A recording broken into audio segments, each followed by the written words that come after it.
Bonjour à tous. Alors aujourd'hui, je suis ravie de pouvoir faire cette petite vidéo pour me présenter pour toutes les personnes voilà, qui me rencontreraient ou me découvriraient pour la première fois. Alors je viens, à la base, j'ai un parcours un petit peu atypique vu que je viens du milieu du droit, dans lequel j'ai exercé pendant une quinzaine d'années en tant qu'avocat à la cour, avocat au barreau de Paris. Voilà, et puis ce qui s'est passé, bah, comme on imagine toujours, les choses ne se passent jamais comme on le pensait. Et j'ai eu l'opportunité à un moment dans ma carrière, justement, de passer, de faire le grand saut pour développer une nouvelle activité dans ce qui était ma passion à l'époque, le développement personnel. Donc pour la petite histoire, depuis que j'ai l'âge de 18 ans, je lisais tous les soirs des livres de développement personnel. Pendant ma carrière d'avocat, je me suis formée en coaching, en bioénergétique et en sophroanalyse. Donc, c'est des parcours que j'ai intégrés en même temps que j'avais mon activité professionnelle. Voilà, donc tout ce qui avait trait aux énergies, à l'accompagnement des personnes que j'effectuais déjà en tant que conseil, en tant qu'avocat, mais là sur un plan plus personnel, individuel, et puis sur un plan aussi un petit peu plus holistique et spirituel.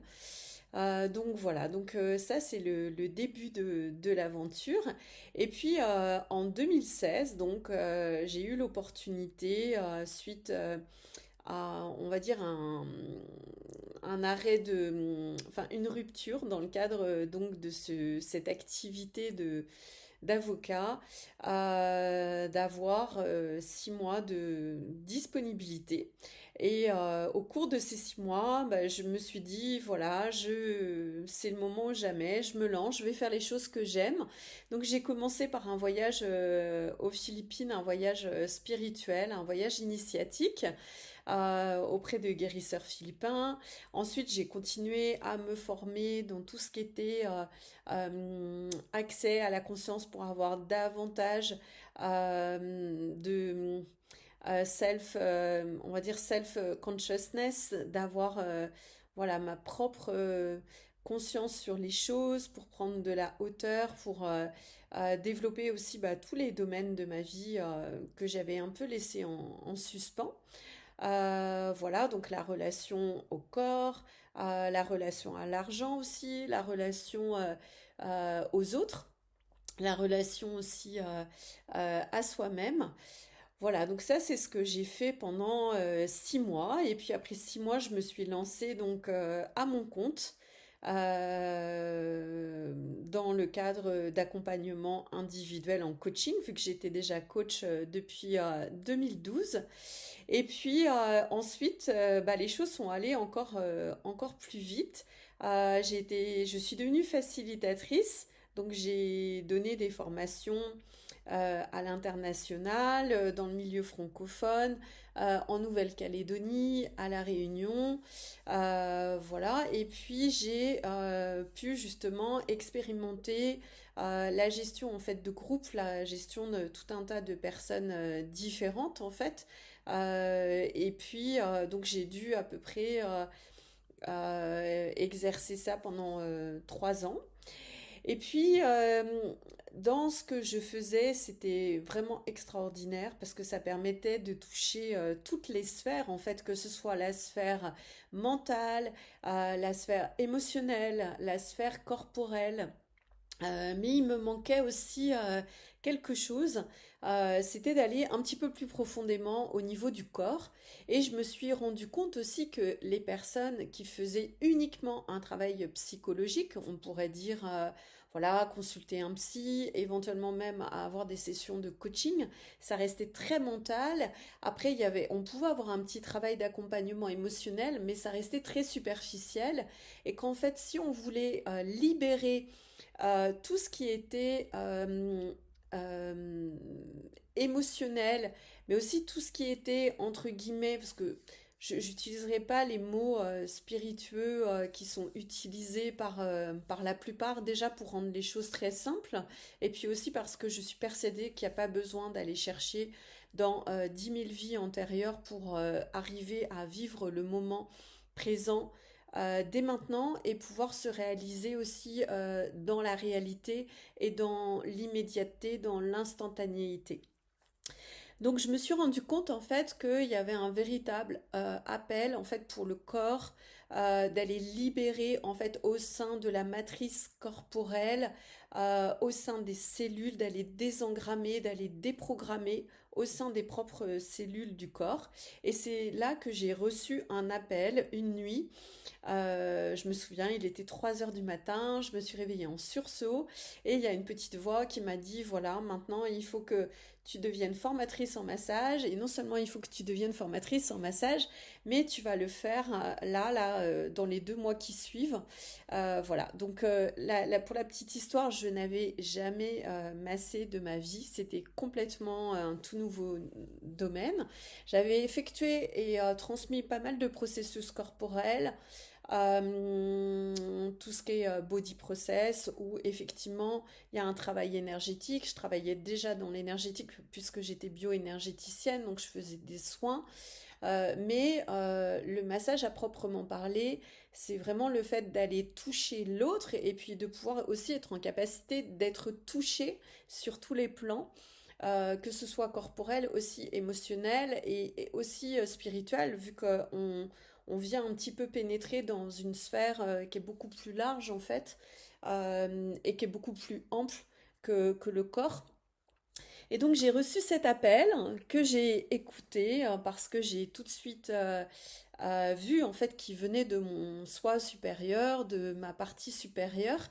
Et puis donc je me suis lancée et là j'ai démarré un parcours voilà, qui a commencé en 2019 en devenant formatrice en massage. Et après 6 mois, j'avais déjà formé 100 personnes. Voilà, au terme de, je sais pas, j'ai dû faire peut-être une quarantaine de formations, une trentaine de formations, donc 100 personnes. Et là, donc j'ai eu l'opportunité de devenir formatrice de formateurs, ce qui m'allait en fait très très bien, vu que étant coach, donc et j'étais très très attirée par tout ce qui était accompagnement, ça m'a permis à la fois de former des personnes en massage, mais aussi de former en fait ces mêmes personnes dans le lancement de leur activité professionnelle que moi j'avais démarré donc 3 ans auparavant, enfin en 2016. Et donc ça m'a permis de véritablement impulser en fait et propulser en fait la vie des nouveaux formateurs que je formais et de leur permettre eux aussi de former tout un tas de praticiens de leur côté, de changer leur réalité. Voilà, tout ça s'est fait aussi dans une dimension que j'adore qui est celle du voyage. Il faut savoir que donc depuis ce voyage aux Philippines en 2016, ça a ouvert en fait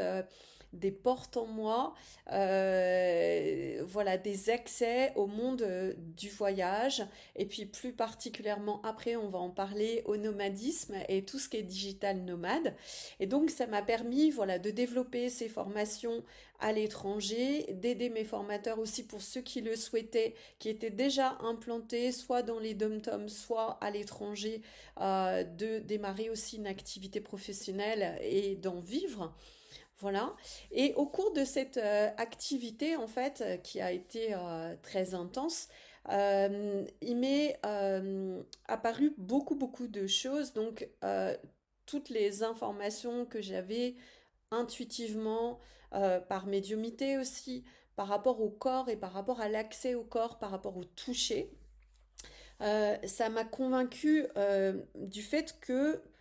le passage par le corps est la voie royale pour accéder à une ouverture aussi, entre guillemets, spirituelle, en tout cas un éveil de conscience qui est beaucoup plus important que lorsque on fait uniquement méditer. Ça, j'ai déjà donné par le passé. J'y accorde un petit peu moins d'importance dans la mesure où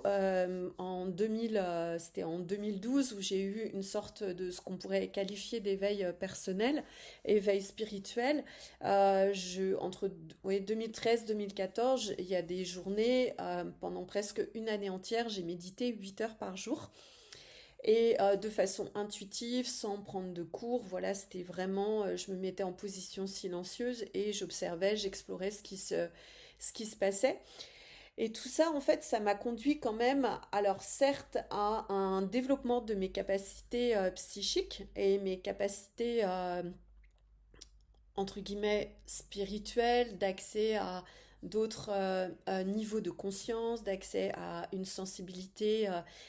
accrue, à recevoir aussi des informations. Mais surtout, ce que ça m'a permis de considérer, c'était que la position de méditation est souvent une position yin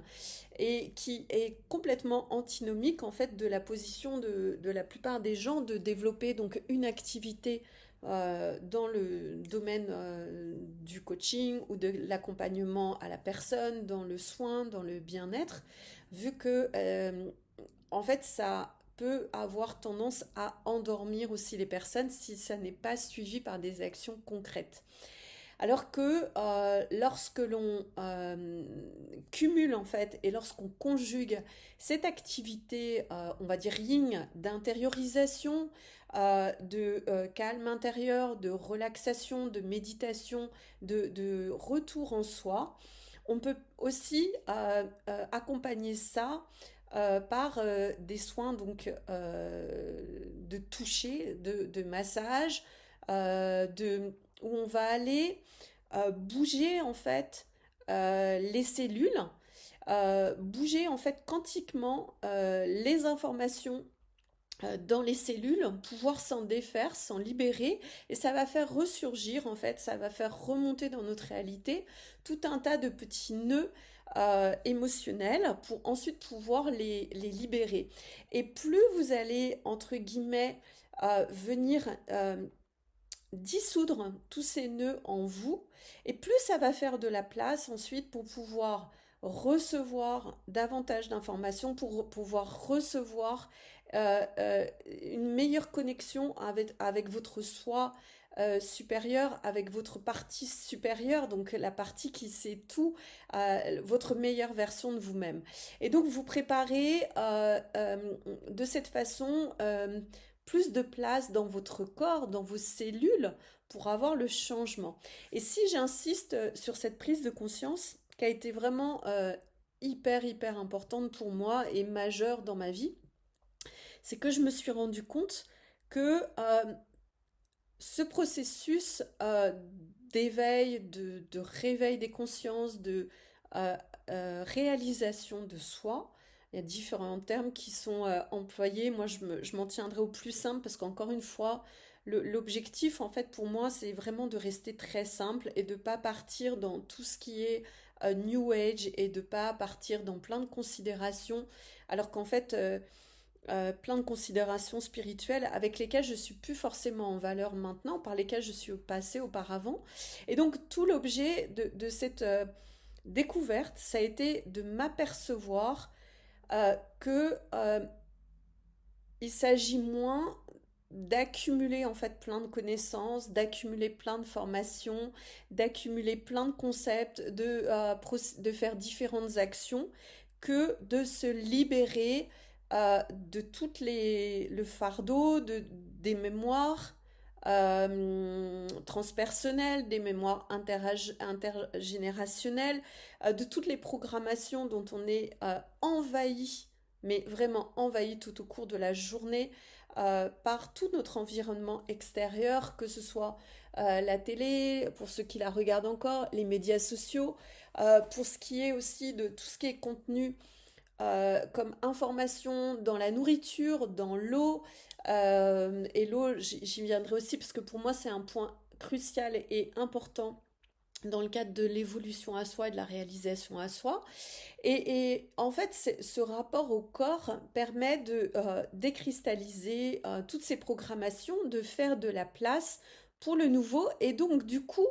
en faisant de la place pour nous, pour le nouveau, pour recevoir les nouvelles informations qui vont parvenir de notre soi supérieur, ça permet aussi de faire cette connexion au soi supérieur. C'est comme ça qu'on va pouvoir transformer réellement sa réalité. Et je connais, c'est difficile en fait de transformer sa vie, comme bon nombre de gens ont envie de le faire, que ce soit uniquement émotionnellement ou mentalement ou psychiquement. Il manquera toujours une dimension. Et la dimension pour moi qui est vraiment manquante, c'est celle du soin, du toucher, du corps, parce que je vous rappelle que nous sommes ici sur Terre avec un corps, sinon nous pourrions être des êtres totalement éthérés, avoir une évolution en tant qu'être éthéré si nous avons un corps. Et que nous incarnons encore un corps, et c'est le choix que nous avons fait ou pas d'ailleurs en venant sur cette terre, c'est véritablement pour pouvoir euh, expérimenter aussi ce corps et pouvoir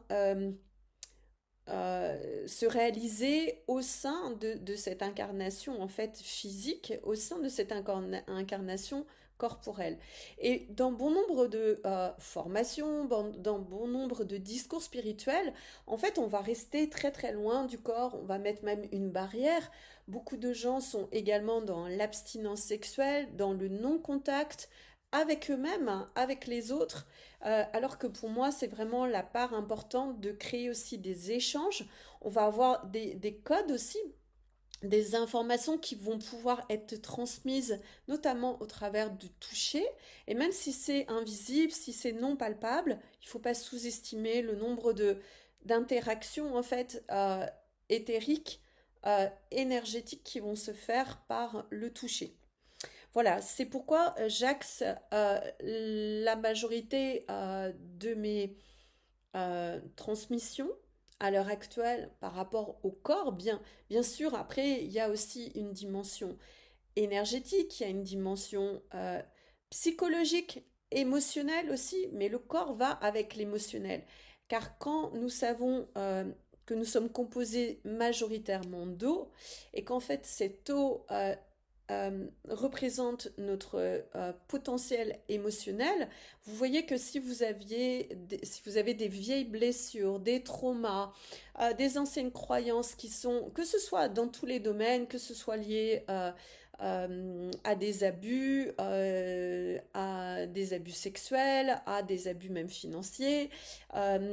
des questions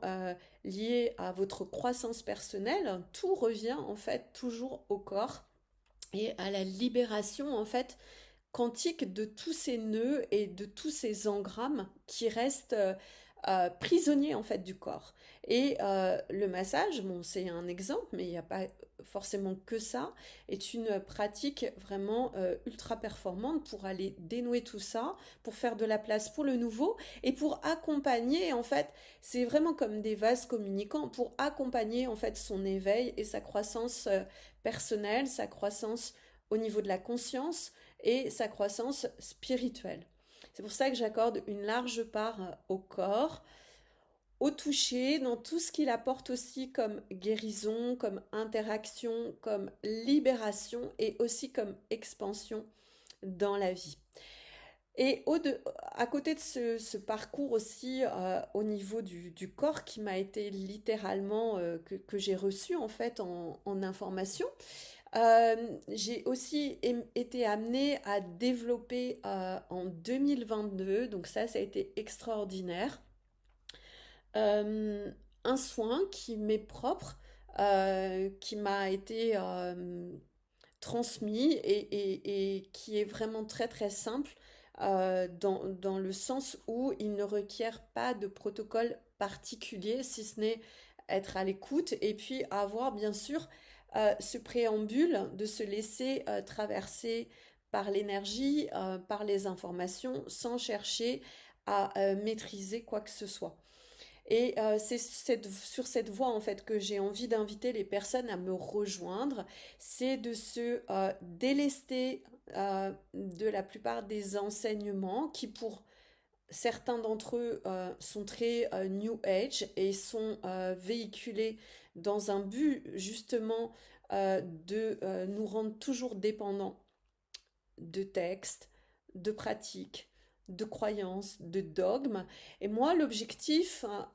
ici, l'objectif que j'ai présentement, c'est de transmettre aux personnes la possibilité et le savoir et l'information qu'ils ont tout en eux pour se réaliser pleinement, sans avoir à dépendre en fait de tel ou tel concept, de telle ou telle formation, de telle ou telle information.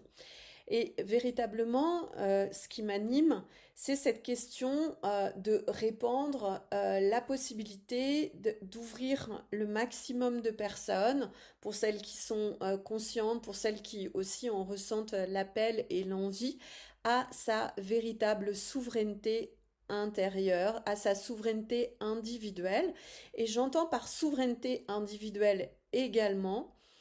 au-delà de l'indépendance financière, on en parlera aussi, ou de sa souveraineté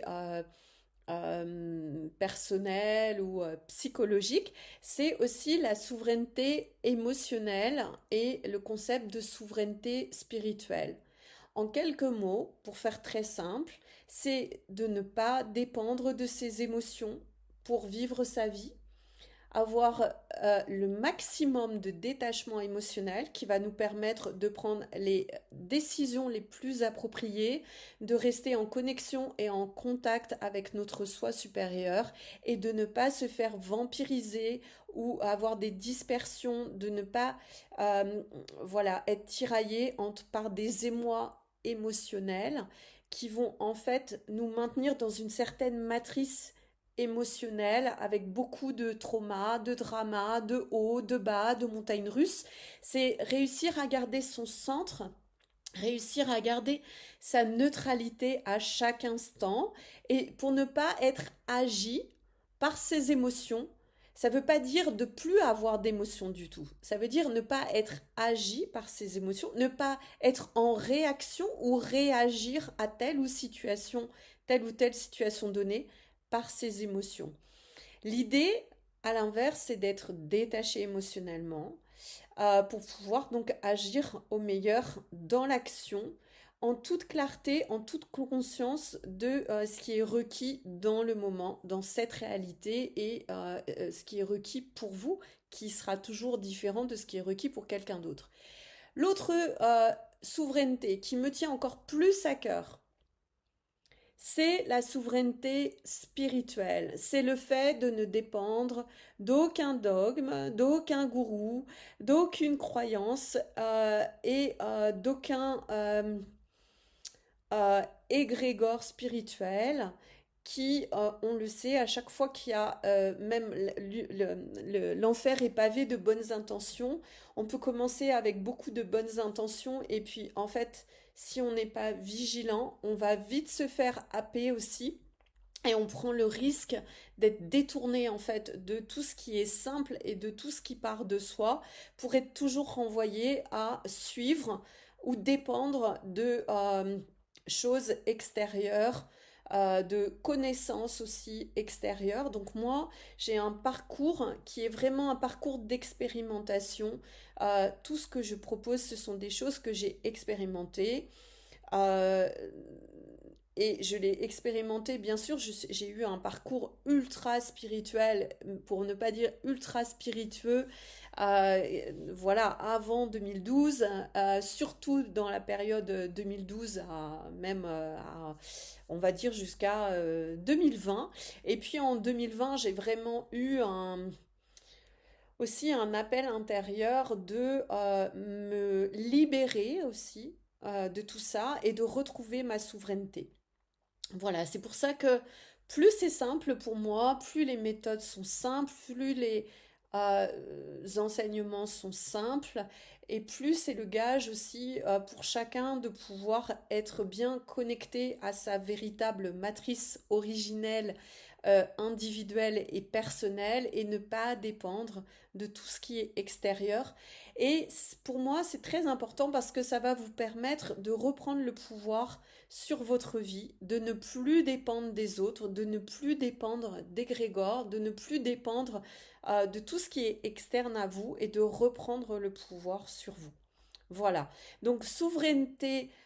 émotionnelle, souveraineté spirituelle et puis également euh, la, la récente période là qui s'est écoulée jusqu'à aujourd'hui, c'était un petit peu plus dans la souveraineté financière parce que effectivement, on va pas se voiler la face quand on vit dans une société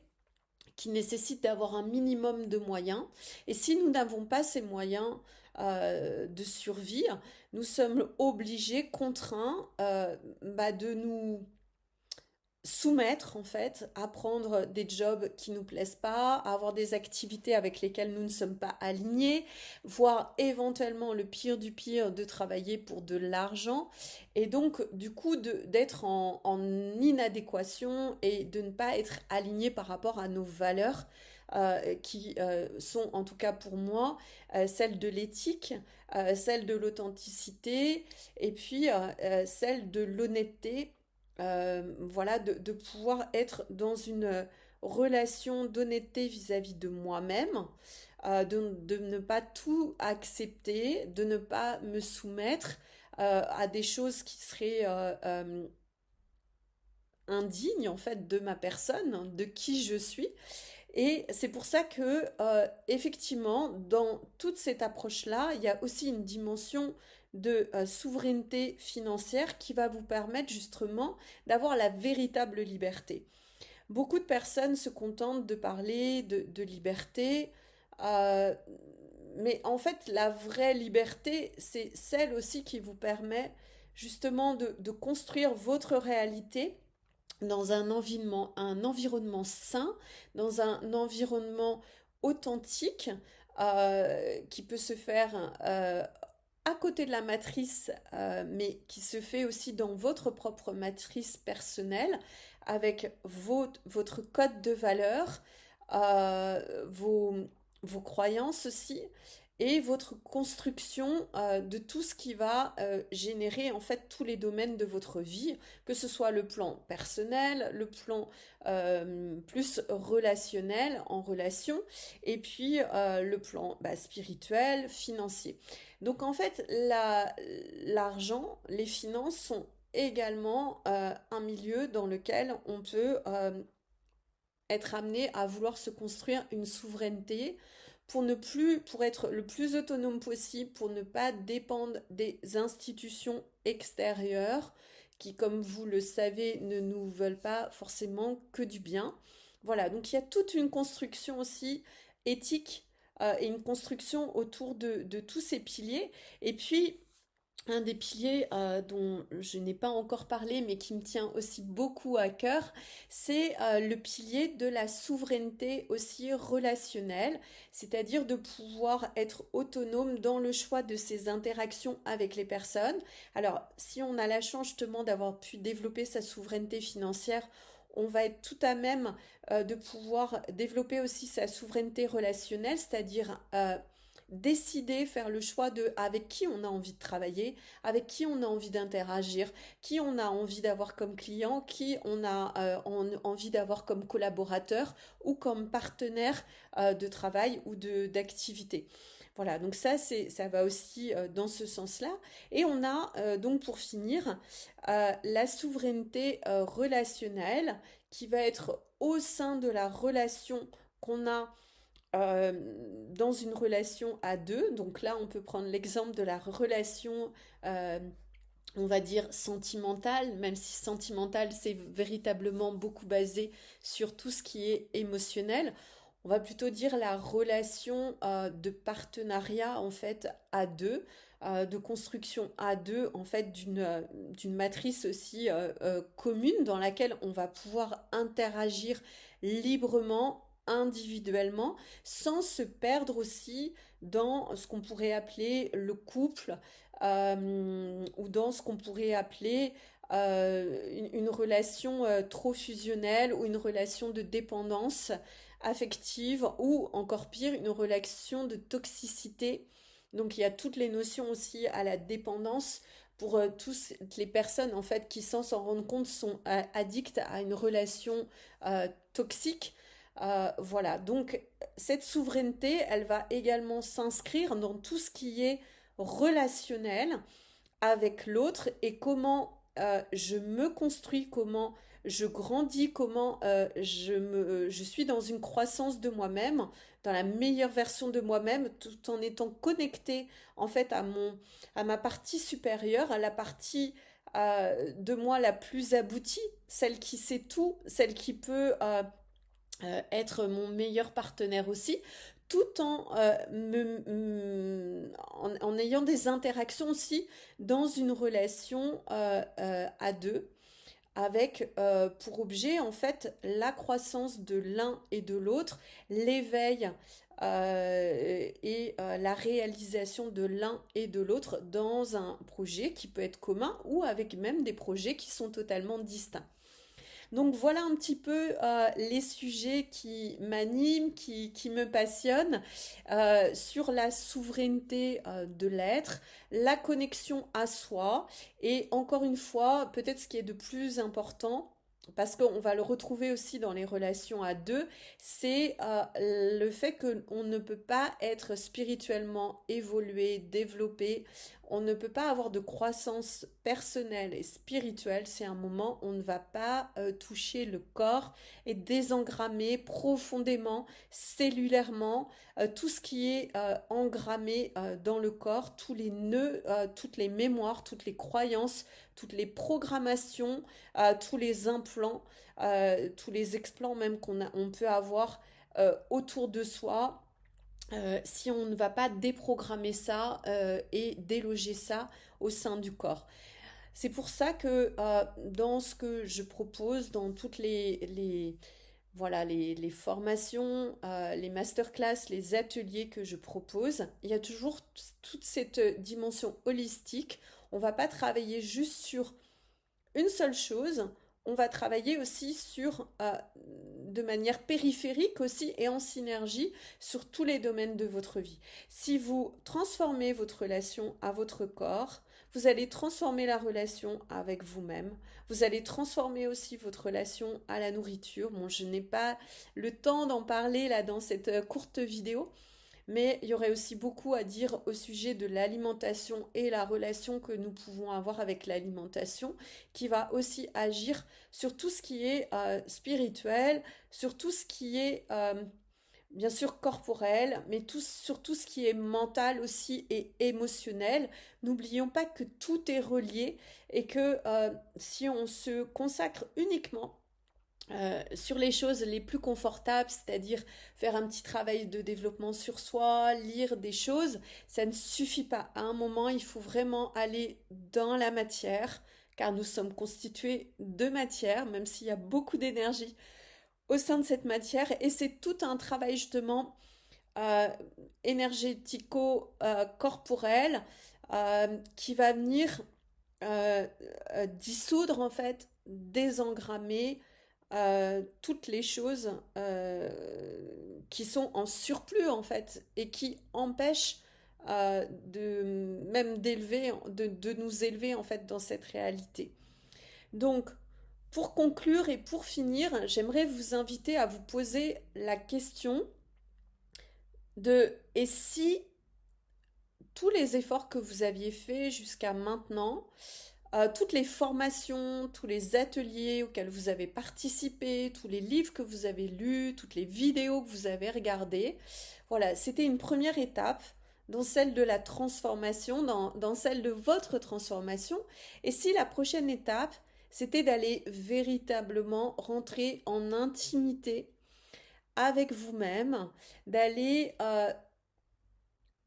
d'être touché aussi émotionnellement, énergétiquement, de pouvoir percevoir aussi votre propre énergie, euh, de d'accéder en fait à une nouvelle dimension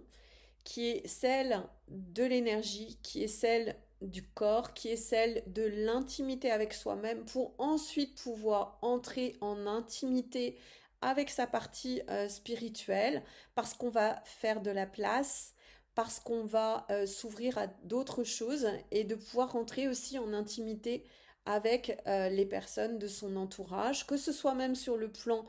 professionnel, avoir une meilleure écoute, avoir davantage de vulnérabilité, davantage de bienveillance. Et aussi dans ses relations transpersonnelles avec tout un tas d'autres personnes, notamment dans la relation à deux. Et c'est l'invitation que je vous fais d'aller observer ou d'aller méditer ou de vous poser la question, et si en fait la chose que je n'avais pas encore explorée, la chose que je n'avais pas encore expériencée, c'était le corps, c'était ma relation au corps et le fait d'aller profondément aussi dans ce corps pour relier en fait et établir toutes les connexions entre l'émotionnel, le psychique, tout ce qui est mental, tout ce qui est spirituel et tout ce qui est relationnel, sachant que nous sommes des individus avec des intrications quantiques et des intrications énergétiques par milliers, par milliards à la seconde. Voilà, je vous invite à vous poser cette question, et si la prochaine voie à explorer dans votre vie, c'était la voie de l'énergétique et du corporel, de l'émotionnel et du spirituel pour pouvoir accéder à des niveaux de réalité, pour accéder en fait à des niveaux d'expérience que vous n'avez pas encore pu atteindre à ce jour. Et si les prochains objectifs en fait à réaliser, ça passait justement par l'exploration de ces différents niveaux de conscience corporelle, énergétique, spirituelle, émotionnelle, et si ça passait par votre souveraineté intérieure de façon totalement holistique. Voilà, très beau programme en tout cas en perspective. Je vous remercie en tout cas pour votre écoute et hâte de vous rencontrer peut-être en personne ou à distance en énergétique. À très bientôt.